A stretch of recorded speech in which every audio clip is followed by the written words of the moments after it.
رسالت، نعرہ رسالت، علماء اہل سنت۔ لجپال لجپال لجپال لجپال آستانہ عالیہ بیرا شریف تشریف رکھیں۔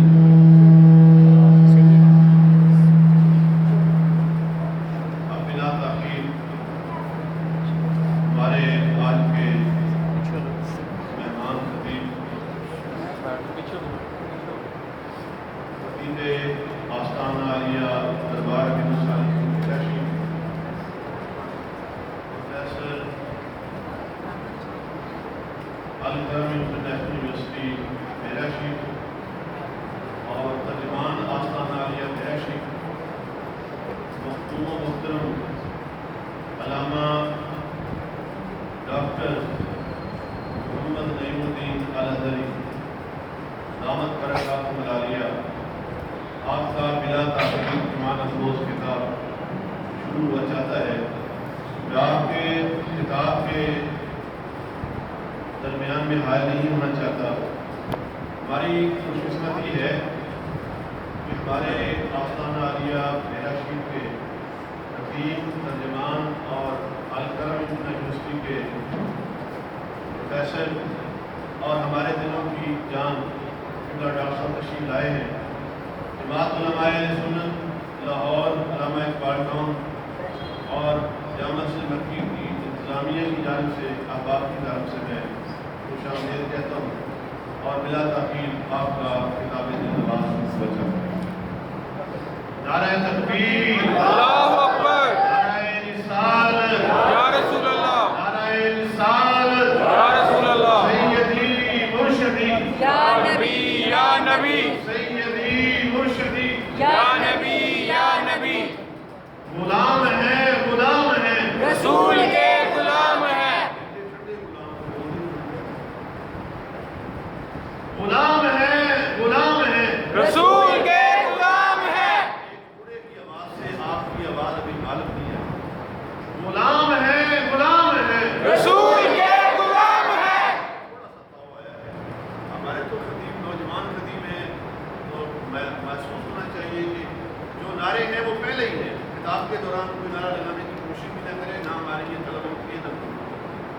نعرہ تکبیر، اللہ اکبر، نعرہ رسالت، یا رسول اللہ، نعرہ رسالت، یا رسول اللہ، سیدی مرشدی، یا نبی یا نبی، غلام ہے رسول کے غلام ہے، غلامی رسول میں موت بھی قبول ہے، ہونا عشق مصطفیٰ تو زندگی فضول ہے۔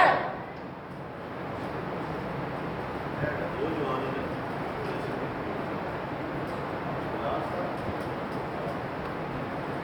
بسم اللہ الرحمن الرحیم، الحمدللہ رب العالمین، والصلاة والسلام علی سید الانبیاء والمرسلین، وعلی آلہ الطیبین الطاہرین، وازواجہ الطاہرات امہات المؤمنین، واصحابہ الہادین المہدیین، واولیاء امتہ وعلماء ملتہ اجمعین۔ اما بعد فاعوذ باللہ من الشیطان الرجیم، بسم اللہ الرحمن الرحیم۔ قال اللہ تبارک و تعالی فی القرآن المجید والفرقان الحمید،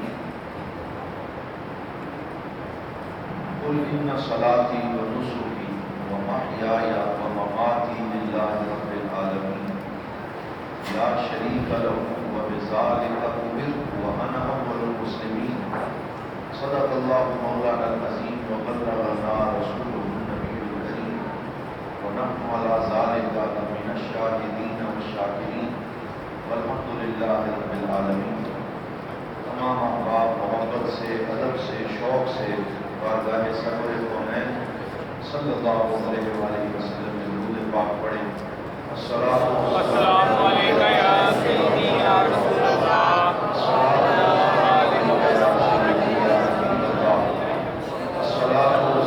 علیکم یا رحمت للعالمین وعلی آلک واصحابک یا شفیع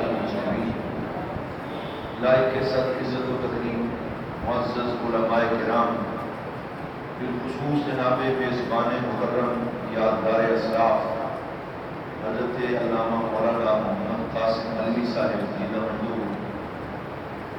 محترم برادر گرامی علامہ حافظ مدثر فاروق صاحب، حضرت علامہ محمد جاوید سرور صاحب اور دیگر مقتدر علماء کرام اور برادران اسلام، اللہ کے فضل و کرم سے آج داتا صاحب کی نگری لاہور کے اس خوبصورت ماحول میں اور اس نورانی جامع مسجد میں ہم حاضر ہیں اور شان اولیاء کانفرنس کے عنوان سے منعقدہ جاوید صاحب آپ آگے تشریف، تو جناب حضور داتا علی مجویری رحمۃ اللہ تعالی علیہ کے عرص پاک کی مناسبت سے یہ پروگرام انعقاد پذیر ہے اور اولیاء کرام کی نسبتوں کے تذکرے سے معمور ہے۔ دعا ہے اللہ تعالی ہم سب کو اولیاء کرام کا فیضان عطا فرمائے اور اس بابرکت محفل سے ہمارے دامن کو لبریز فرمائے۔ اختصار کے ساتھ انشاءاللہ چند باتیں میں گزارش کروں گا۔ مجھے علامہ حافظ مدثر فاروق صاحب نے حکم دیا، میں حاضر ہوا۔ دعا ہے اللہ تعالیٰ میری اور آپ سب کی حاضری کو شرف قبول عطا فرمائے۔ میں چاہتا ہوں کہ اپنی اس گفتگو کا آغاز ایک مشہور حدیث پاک سے کروں جس کو حضرت امام شرف الدین نووی رحمۃ اللہ تعالی علیہ نے الاربعین النوویہ میں لکھا اور تمام کتب صحاح میں یہ حدیث موجود ہے، اور اس کے بارے میں محدثین نے فرمایا کہ علیہ مدار الدین، یہ ایسی حدیث ہے جس پر دین محمدی کا دار و مدار ہے، یعنی دین کی بنیادیں اس پہ استوار ہوئی ہیں، اور حضور صلی اللہ علیہ وسلم نے دین کا خلاصہ اس حدیث پاک میں بیان فرمایا۔ تو اللہ تعالیٰ نے سرکار کو یہ شان عطا فرمائی کہ وہ تی تو جوامع الکلم، اللہ تعالیٰ نے مجھے جامع کلمات عطا فرمائے ہیں۔ چند کلمے ہوتے ہیں لیکن ان میں حضور صلی اللہ علیہ وسلم معانی کا ایک سمندر موجزن فرما دیتے ہیں۔ تو یہ مشہور حدیث ہے جسے حدیث جبرائیل کہا جاتا ہے کہ سرکار مدینہ راحت قلب و سینہ کہہ دیجیے صلی اللہ علیہ وسلم، آپ تشریف فرما تھے، صحابہ کرام کی محفل میں جلوہ گر تھے اور صحابہ ستاروں کی مانند سراج منیر کے ارد گرد جمع تھے، حضور کی زیارت کر رہے تھے کہ اس جاءہم رجل شدید و سواد الشعر و شدید و بیاض الصوت، ایک ایسا بندہ آیا جس کے کپڑے بڑے سفید تھے اور جس کے بال بڑے کالے تھے، ولا یرا علیہ اثر السفر، اور اس پہ سفر کے کوئی آثار بھی موجود نہیں تھے، ولا یعرفہ منا احد، لیکن ہم میں سے کوئی مدینے والا اسے جانتا بھی نہیں تھا۔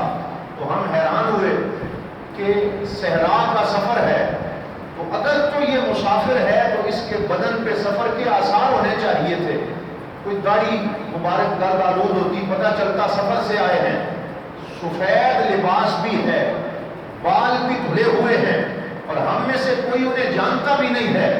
نورانی وجود اور خوبصورت چہرے والا ایک بندہ آیا، اور کس شان سے آیا کہ آ کے جب سرکار مدینہ صلی اللہ علیہ وسلم کی بارگاہ میں حاضر ہوا تو ایسے بیٹھا کہ اسند رکبتہ الی رکبتہ، کہ اپنے گھٹنوں کو حضور کے گھٹنوں کے ساتھ ادب سے ملا دیا، وَوَضَعَ يَدَيْهِ عَلَى رُكْبَتَيْهِ، اور اپنے دونوں ہاتھوں کو جھک کر حضور کے گھٹنوں پہ رکھ دیا۔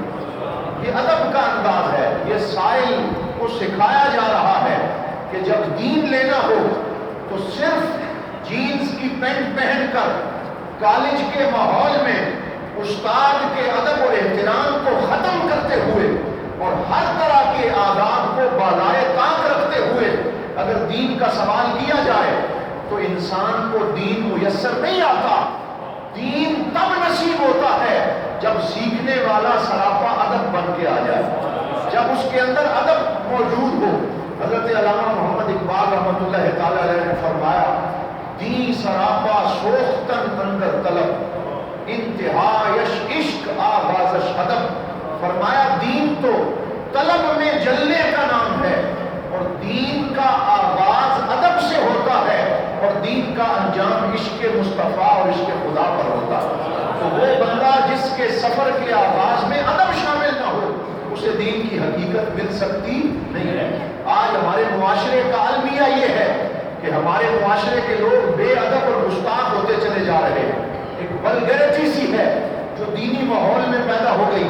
بہت سے لوگ دین کا حلیہ بنا کے ٹی وی کی سکرینوں پہ آ کے بیٹھتے ہیں اور بزرگان دین پہ جملے کستے ہیں, اللہ کے ولیوں کے بارے میں یاوہ گوئی کرتے ہیں, دین کے نام پہ غلط گفتگو کرتے ہیں اور اس کا نام انہوں نے دین رکھ دیا. خرد کا نام جنون رکھ دیا. جنون کا خرد جو چاہے آپ کا حسن کرشمہ ساز کرے. ہمیں حضور داتا علی حجویری نے جو سبق پڑھایا, جو حضرت بابا فرید الدین مسعود گنج شکر نے سبق پڑھایا, جو غریب النواز خواجہ معین الدین چشتی اجمیری نے سبق پڑھایا, وہ سبق یہ ہے کہ دین کتابوں کا رٹا لگانے سے نہیں آتا, دین زبان ٹیڑھی کر کے چند جملے یاد کرنے سے نہیں آتا, بلکہ دین اجمیر سے چل کے داتا کے قدموں میں بیٹھ کے چلہ لگانے سے آتا ہے. ان بزرگوں کی بارگاہ میں اپنے زانوے تلمس طے کرنے سے آتا ہے. پھر غریب نواز جب لاہور داتا کے قدموں سے اٹھتا ہے تو یہ کہتے ہوئے اٹھتا ہے, گنج بخشے فیض عالم مظہر نور خدا ناکسان را پیر کامل کامل آ رہا. تو یہ دین کا پہلا سبق ہے کہ اس کے اندر ادب ہونا چاہیے اور اس کے اندر عاجزی ہونی چاہیے.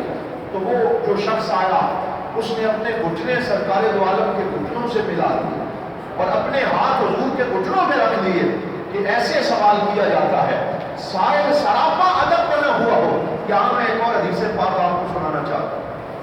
میرے آقا آپ مل کے کہیں صلی اللہ علیہ وسلم. یہ بھی تو حدیث ہے نا سرکار کی کہ کسی نے ایک دن سرکار نے صحابہ سے پوچھا من البخیل, بخیل کون ہے؟ کیا پوچھا بخیل کون ہے؟ ایک صحابی نے عرض کیا یا رسول اللہ جس کے پاس پیسے ہوں خرچ نہ کرے, جس کے پاس اسباب ہو مہمان نوازی نہ کرے, وہ بخیل ہے. سرکار نے فرمایا یہ تمہاری تعریف یہ بھی ٹھیک ہوگی لیکن مجھ محمد کے ہاں بخیل کی تعریف یہ ہے جس کے سامنے میرا نام لیا جائے اور مجھ پہ درود نہ پڑے, وہ بخیل ہے. اس لیے ہم نے بخیل نہیں بننا بلکہ ہم نے کیا کہنا ہے, بولو صلی اللہ علیہ وسلم, پھر کہیں صلی اللہ علیہ وسلم. یہ سرکار نے ادب سکھایا ہے اپنے نام کا. اس میں احمد کا وظیفہ ہے, ہر ایک غم کا علاج, لاکھ خطرے ہوں اسی نام سے ٹل جاتے ہیں. میں یہ عرض کر رہا تھا کہ یہ ادب بہت ضروری ہے. ادب پہلا قرینہ ہے محبت کے قرینہ. وہ آیا, اس نے آ کے سوال کیا, مشہور حدیث ہے, میں اس کی تفصیل میں نہیں جاتا, یا رسول اللہ ایمان کیا ہے, احسان کیا ہے, اسلام کیا ہے؟ 3 سوال کیے. سرکار نے فرمایا ایمان یہ ہے ان تؤمن باللہ و ملائکتہ و کتبہ و رسلہ والیوم الآخر والقدر خیرہ و شرہ من اللہ تعالی والبعث بعد الموت. ایمان ان 5-6 چیزوں کا نام ہے. اللہ پر ایمان لاؤ دل سے اور زبان سے اقرار کرو, اللہ کے رسولوں پر ایمان لاؤ, آسمانی کتابوں پر ایمان لاؤ, ڈے آف ججمنٹ اور یوم قیامت کے اوپر ایمان لے کے آؤ, حضور کی ختم نبوت پہ ایمان رکھو. اس کو ایمان کہتے ہیں. پھر اسلام کے عنوان سے میرے آقا صلی اللہ علیہ وسلم نے احکام شریعت کا بیان کیا. لیکن اسلام یہ ہے جس میں 5 ارکان اسلام کو بیان کیا جو ظاہری اعمال ہیں, کلمہ پڑھنا, نماز پڑھنا, حج کرنا, روزہ کرنا, زکوٰۃ ادا کرنا. پھر اس نے تیسرا سوال پوچھا احسان کیا ہے, تو اس سے یہ پتا چلا کہ صرف ایمان بھی کافی, سارے بولے صرف ایمان بھی کافی نہیں ہے. ایمان دل کی کیفیت کا نام. دل جو مرضی ہے کہتا رہے آپ مومن رہیں, لیکن اپنے اعضاء و جوارح سے اس کا اظہار نہ کریں, سجدہ نہ کریں, اللہ کی بارگاہ میں حاضری نہ دیں, تو ایمان تو آ جائے گا, اسلام نہیں آئے گا. اسلام ایک ظاہری احکام کی تابعداری کا نام.